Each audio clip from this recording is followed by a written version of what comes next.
By using more than one guide curve, you can create very complex shapes. You could also run into problems that will cause your sweep to fail. Most failures are a result of profiles that are too rigid. Let's take a look at an example. Here I have a part with 4 sketches, a vertical line to be used as a path, 2 separate sketches to be used as guide curves, and a circle to be used as the profile for a sweep. I'll click the sweep icon and select the profile and path. Next, I'll select the first guide curve, and the preview of the resulting geometry appears. Next, I'll select the second guide curve, and the preview disappears entirely. Whenever a preview disappears, you can be sure there's a problem. If I click OK, I get an error message and the sweep fails. To be certain there isn't a problem with the second guide curve, let me deselect the first guide curve. As you can see by the preview, the second guide curve appears to be fine. So what is the problem with using both guide curves? Well, the problem is that the profile sketch, a simple circle, is too rigid to take advantage of both guide curves.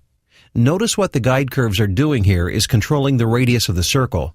At a point about halfway up the path, one guide curve is forcing the radius of the circle to be very small, while at the same time, the other guide curve is trying to make the radius very large.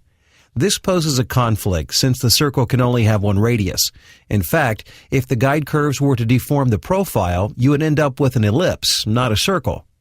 To correct this problem, you simply have to make a change to the profile sketch. You have to give it the freedom to be able to follow both guide curves.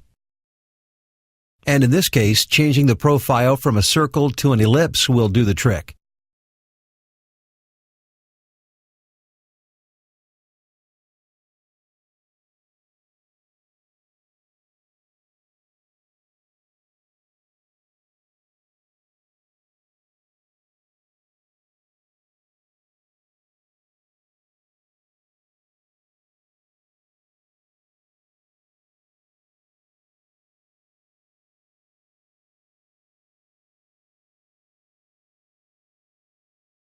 As you add more guide curves, you will likely have to go to an even more unrestricted profile sketch, a spline. In this example, a third guide curve has been added. In order for the profile to follow all 3 curves, a spline was used.